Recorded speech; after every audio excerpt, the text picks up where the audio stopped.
আসসালামু আলাইকুম ফ্রেন্ড, কেমন আছেন? আশা করি আপনারা সবাই ভালো আছেন। আপনাদের দোয়া আলহামদুলিল্লাহ আমি ভালো আছি। এই নামাজ পড়ে উঠলাম, এখন 2:30 বাজে। রান্না বান্না চলুন বসে, অনেকগুলো পদ আজকে করব, তাই জন্য দেরি হয়ে যাচ্ছে। আমি প্রত্যেক দিন গান গাই, আপনাদের সামনে দেরি হয়ে যাচ্ছে। আর এইখানে ভাতটা হয়ে গেছে, বলক উঠে গেছে, বন্ধ করে রেখেছি। আর এই যে মাংস করব, মাছের তেল করব। মাছের তেল একটুকু রয়েছে, কালকে তো পুরোটা করতে পারি না, অতটা দিয়েছিল। অতটা করলে খাবে কে? বর খায় না, এটাই হচ্ছে সব থেকে বড় ব্যাপার। আমি ছাড়া বর খায় না, আমি খুব ভালো খাই। আর এই যে আদা রসুনগুলো করতে হবে, আদা রসুনগুলো রেখেছি। আর নিচে রেখেছি ভিন্ডি আলু ভাজা হবে। এতগুলো কাজ এখন বাকি আছে আমার জন্য। চলুন ফটাফট করি, ক্যামেরাটা সেট করে সব কাজগুলো করি। ভালো লাগছে না জানি, বিরক্ত লেগে যাচ্ছে। কেমন গরমটা পড়েছে বলুন তো, ভীষণ না ভীষণ গরম পড়ে যাচ্ছে, তাই না বলে?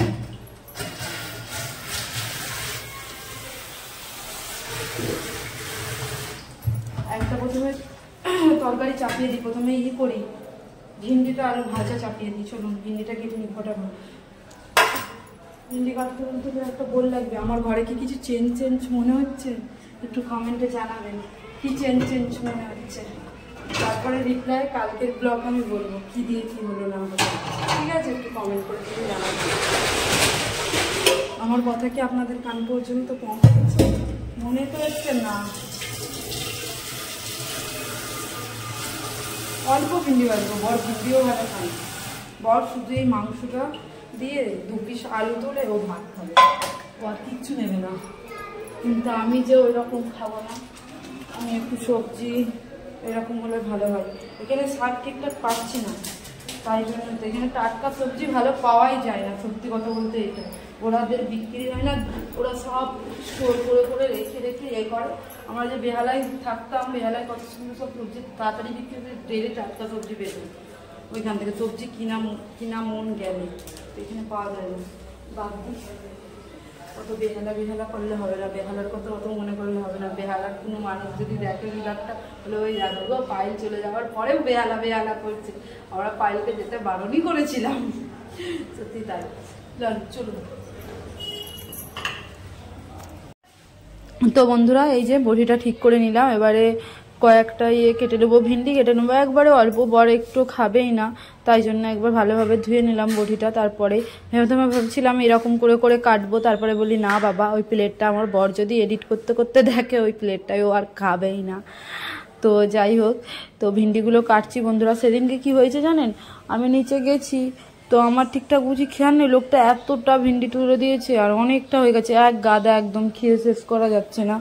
আর আমার বর তো একদম ভিন্ডি খেতে পছন্দও করে না, যে বেশি করে রান্না করব।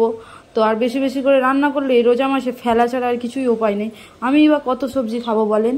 তো এইটাই শুধু তো একটা না, আরও তো দুটো করছি, তাই জন্য আরোই এই তো কেটে নিই বন্ধুরা ভালোভাবে। আর যা আনা যাচ্ছে, আর এক গাদা জানেন আদা রসুন আমি ভিজিয়ে রেখেছি, ওগুলো রসুনের যাতে খোসাগুলো তাড়াতাড়ি ভালোভাবে ছাড়ানো হয়ে যায়, তাই জন্য বেলা করেই ভিজিয়ে দিয়েছিলাম। তো এই তো এটাই তো দেখেন, আলু দিয়ে দেবো ভিন্ডিতে। আলু তাই জন্য ছোট করে নিচ্ছি। আমার ভিন্ডি শুধু খেতে ভালো লাগে না, মানে ভাজা আলু ছাড়া, তাই জন্য। আর এই যে রসুন ছাড়াতে খুব বিরক্ত লাগে না বলেন? আমার তো ভীষণ বিরক্ত লাগে রসুন ছাড়াতে। আর একার হাতে তো, তাই জন্য আরও বেশি বিরক্ত লেগে যায় বাবা। করা থাকলে কত সুন্দর তাড়াতাড়ি হয়ে যায়, তাই না বলেন? যে কোনো তরকারি দেওয়ার জন্য। কিন্তু এই যে ছড়িয়ে না করতে খুব বিরক্ত লাগে। একটা টাইম ছিল আমিও রোজের মশলা বানাতাম জানেন, এখন আর ইচ্ছা যায় না। কোনো জিনিসটা হয়ে গেলে তো ঘরে সুবিধা আর অসুবিধা কাজগুলো করতে ইচ্ছা করে না, তাই না বলেন? আমার সঙ্গে সেটাই হয়েছে জানেন না। একটা সময় শিলবাটাই আমি মশলা বেটে করতাম, ধনে জিরে সব বাটতাম। এখন আর ইচ্ছা করে না একটু, মনে হয় যেন একটু মিক্সিটা আছে ওটাই চালিয়ে দিই, আবার কি। এটাই তো হয় সকলের সঙ্গে, তাই না বলেন? তো আমার সঙ্গেও হচ্ছে, এই তো ছাড়াতে বিরক্ত লেগে যাচ্ছে অনেকটা, তো তাই জন্য। আর আমার বরের কি বলুন তো, যখন ছুটি থাকে ও আমাকে দেখি তো আদা রসুনটা ভালোভাবে ছাড়িয়ে দিয়ে দেয়। আমি ছাড়িয়ে দিচ্ছি, তুমি আদা রসুনগুলো শুধু পিষে দাও পায়েল, হয়ে যাবে, ঝামেলা মিটে যাবে। তো এরকম করি আমি। আর এখন এই কদিন ছুটি পাচ্ছে না, মোটে ছুটি পাচ্ছে না, ও নিচ্ছে না ছুটি। তাই জন্য আর কতটা ওই ইয়েটা বাস্কেটটা আমার নোংরা হয়েছে দেখেছেন ফ্রেন্ড, অনেক নোংরা হয়েছে। এই রোজা মাস বলে না আর ধোয়া মোছা কিছু করছি না, রোজার পরেই একেবারে করব। আর মনে হচ্ছে কিচেনেই যেমন ঢুকবো না, এত গরমের চোটে। তারপরেও তো রান্না বাড়া তো করতে হবে, খেতে তো হবে, ওইটাই।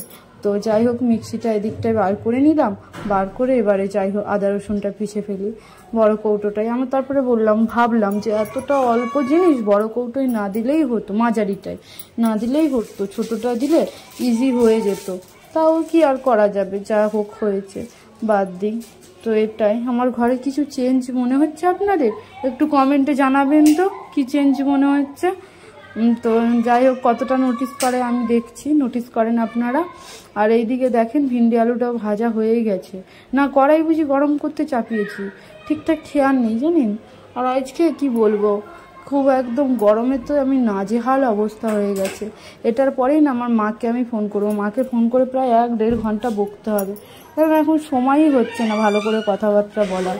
এই তো এটাই অবস্থা। বাবু আওয়াজ উঠছে, দরজাটা অফ করলে না খুব বাজে আওয়াজ উঠছে, আমি সেবারকে বুঝতে পেরেছিলাম। তো এই তো চারিদিকে আওয়াজ হচ্ছে, আপনারা একটু ইগনোর করবেন, আর কি করা যাবে। যাই হোক ভোর 3-4টে অবধি এখানের বাচ্চাগুলো তো এরকমই করে, বাচ্চা বুড়া সবাই। তো যাই হোক আমি এটা করে নিচ্ছি। আর কি বলুন তো, যেটা আদা রসুন পিষে রাখি, এখন বরকে সকালবেলা না নাস্তাও করে দিতে হচ্ছে, শুধু ওই মুড়ি টুড়ি ভিজিয়ে খাওয়া হচ্ছে না জানেন, একটু করে পরোটা রুটি টুটি করে দিই। তো রাত্রে কী করি, আটা মেখে ফ্রিজে স্টোর করি, আর আমার তো বেশি কন্টেনার নেই, তাই জন্য কি করলাম সেদিনকে আমি বলি যাক আদা রসুনটা তো শেষ হয়ে গেছে, আদা রসুনের ওই জায়গাটায় আমি না হয় আটা মেখেই রেখে দিই, আটা মেখে রেখেছি। তাই জন্য আর এইটাই এখন এবারে কাজ করেন, এটা কিসের বলে, চিনে মাটির জিনিসটাই এখন থেকে এবারে আদা রসুন রাখবো। এই তো এরকমভাবেই চলছে জীবনযাপন। ভাবছি জানেন কয়েকটা কিনবো কন্টেনার, এই আটাটা মেখে রাখার জন্য খুব অসুবিধা হয় জানেন। কেনার কথা তো অনেকই ইচ্ছা যায়, অনেকই মনে হয় যেমন এটা কিনি ওটা কিনি, ওই যে একটা জিনিসই পিছু টানে, সেটা হচ্ছে ভাড়ার বাড়ি, আর কিছুই না। ভাড়ার বাড়িতে যারা থাকে তারা বেশি কিছু কিনে কি করবে, তাই তো নেই বলে অনেক কিছুই আমার কেনা হয়ে গেছে ফ্রেন্ড। আপনারা প্রথম ব্লগগুলো আমার দেখবেন, প্রথম যখন ব্লগ করতাম তখন তো আমার বাড়িতে কিচ্ছুই ছিল না, তারপরে আস্তে আস্তে একটা করে দেখুন কত কিছু কিনে নিয়েছি। আলহামদুলিল্লাহ, আল্লাহ যদি চায় আরও যেগুলো প্রয়োজনীয় জিনিস আছে সেগুলোও কিনে নেব। আর দেখুন কেমন সুন্দর মিক্সিতে আমার হয়ে গেল আদা রসুনটা। এবারে মিক্সিটা ভালোভাবে যত্ন সহকারে তুলে রেখে দিই, অনেক কষ্টের পয়সায় কেনা, তাই না বলেন। তো যাই হোক, তো মিক্সিটা তুলে রেখে দেওয়ার পরে সেদিকে জানেন কুকারটা চাপিয়ে দিয়েছি, মাংসটা করে নিই। আর বেলা গড়িয়ে যাচ্ছে, আসরের নামাজ পড়া রয়েছে, তারপরে জিকির করা রয়েছে, সব পড়ে রয়েছে একসাথে। আর হ্যাঁ, আলুটা এবারে ভেজে নিচ্ছি, আগেই উচ্ছে আলুটা ভাজা হয়ে গিয়েছিলো, এখন ভিডিওটা দেখতেই আমার মনে হচ্ছে। তারপরে দেখেন ভালোভাবে আলুটা ভেজে তারপরে এদিকে মাছের তেলটা রান্না করব, একটা করে করতে হবে। আগে কি করতাম জানেন, আমি একটা গ্যাসই জ্বালাতাম, যতটাই দেরি হোক না কেন, বলে 2টো গ্যাস জ্বালালে হু করে গ্যাস পুড়িয়ে যাবে, তো তাই জন্য। আর এই যে রোজা মাস যেই থেকে পড়েছে আর ইচ্ছা করে না, মনে হয় যেমন 2টো গ্যাসে তাড়াতাড়ি করে জ্বালিয়ে রান্না করে নিতে পারলে শান্তি বাবা। তো আলুটা দেওয়ার পরে কড়াইটা একটু তেলে ছিল, তারপরেই তেলটা দিলাম, আর তারপরে নুন হলুদটা দিয়ে এখন ভালো করে ঢাকা চাপা করে মানে লাল করে ভেজে নেব। এই তো এটাই হাফ সেদ্ধ মতনও হয়ে যাবে, সেই জিনিসটা খেতেও ভালো লাগবে। দেখবেন মাংসের আলু যতটা ভালোভাবে ভাজা হয় তত খেতে সুস্বাদু হয়, আমার তো মনে হয়। এই মাংসের আলু দিয়েই তো আমার বড় ভাত খেয়ে নেয়, এতটা ভালো খায় ও, আর আমার খাওয়াতেও তাই জন্য ভালো লাগে। আর কি বলুন তো, ফলও কেটে নেব এই হাতেই, আর বসবো না, একটু সময় একটুও নেই জানেন। আর ভুলে গিয়েছিলাম বেগুনটা বার করতে, তাই জন্য বেগুনটা নিলাম বার করে। এইবারে বেগুনটা না ঠিকঠাক মন পছন্দ দিয়েছিলাম না মাছের তেলটা পেলে। তুমি কি খাচ্ছ? খাওয়া গেল জলদি, এটা রাখার জায়গা আসল কত তেল, দেখো তেল আছে, ভর্তি তেল আমার হাতে। এত দাম দিয়ে কেন নিয়ে এসছো খামাখার জিনিসটা? খাওয়ার জন্য এনেছি তো। কত এনেছে? ভালো লাগছে, অরিজিনাল মানে কাশ্মীর থেকে। তুমি কোথায় পেলে? আমি কাশ্মীর গেছি তো, জেড মাদুরা। তা চলুন বউ একা তুমি ঘরে, এত বড় ঘরে আমাকে নিয়ে গেল না। তুমি যাবে, পরে যাবে না, আগে আমি দেখে নিন জায়গাটা কেমন, তখন নিয়ে যাবো না। আমাকে বেবাকুব পেয়েছো? হ্যাঁ পেয়েছি তো। পাগলটা। তো বন্ধুরা, ঈশার নামাজ পড়া হয়ে গেছে, সব নামাজ টামাজ পড়ে আরামসে এখন শুয়ে রয়েছি। বর একটু আগে আসলো, আমার জন্য এত আখরোট এনেছে, তার মধ্যে দুটো খাওয়া হয়ে গেছে, ওইখানে একটা দেখেছি, আর কোনখানটায় রাখছি দেখে না, একবার দেখা পাবো। খাচ্ছি, এরকম করে রাখছি। তো যাই হোক, এত দই এনেছে, এখন বর কেন এত খাচ্ছে আমাকে বলছে, পায়েল তুমি কদিন খুব রোগা হয়ে গেছো, শুকিয়ে গেছো, তাই জন্য আখরোট ফাখরোট সব অনেক খাওয়াচ্ছে। তো যাই হোক, অরিজিনাল, এটা সত্যি অরিজিনাল। হাত পুরো তেল ভর্তি হয়ে যাচ্ছে, বাদামটাই এত তেল। এই তো কি রান্না করেছি না করেছি আগে দেখাবো, এগুলো তো কিছু শেয়ার করা হয় না, দেখাবো। বাবু সালাম দিয়ে দাও না সবাইকে।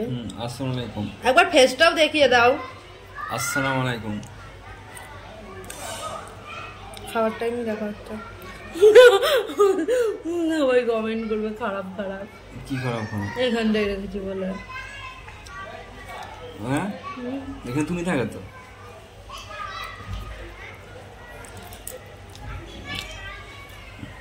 চলুন বন্ধুরা, খাওয়া দাওয়া করে নিয়ে খাওয়া দাওয়া।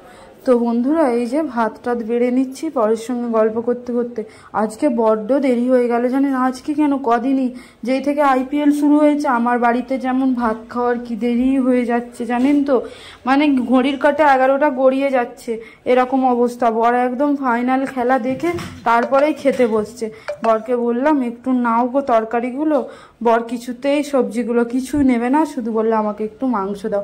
আমি তাই জন্য একটু রাগ মতনও করছিলাম, হ্যাঁ সবজি খাবে না, কিচ্ছু খাবে না, সব সময় শুধু তোমার একটু মাংস হলেই তোমার খাওয়া হয়ে যায়, এরকম করলে হবে, এরকম বলছিলাম।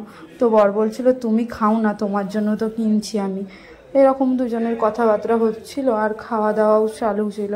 তো এরপরে খাওয়া দাওয়ার পরে না এক গাদা আমার জন্য কাজ অপেক্ষা করছি জানেন, বাসন মাজারে, তারপরে ফের আটা মেখে রাখারে, সে এক গাদা কাজ।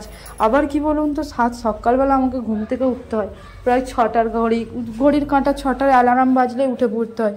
বরের রান্না আছে, নাস্তা আছে, উপায় নেই ঘুমের। তো যাই হোক, বরের সঙ্গে আমি কথাবার্তা বলি, আর আপনারা আমার ভিডিওটা দেখেন।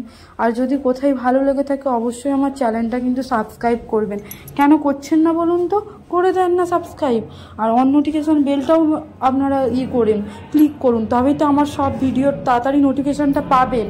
এই তো এটাই। আর ভালো লাগলে একটা টুক করে লাইকটা দিয়ে দেবেন যদি ভালো লাগে, না লাগলে চাপ নেই, কি বলুন তো, জোর করে কোনো জিনিসটা হয় না, তাই না বলেন? তো এই তো এটাই। আপনারা সবাই ভালো থাকুন, সুস্থ থাকুন, দুয়ায় অবশ্যই আমার কথা কিন্তু মনে রাখবেন। আর একটা কথা, আমি কিছু কিছু কমেন্টের রিপ্লাইটা ফটাফট দিয়ে দিই। আমার শরীর একদম অসুস্থ ছিল না গো, আমি ভালো ছিলাম, কদিন ব্রেক নিয়েছি।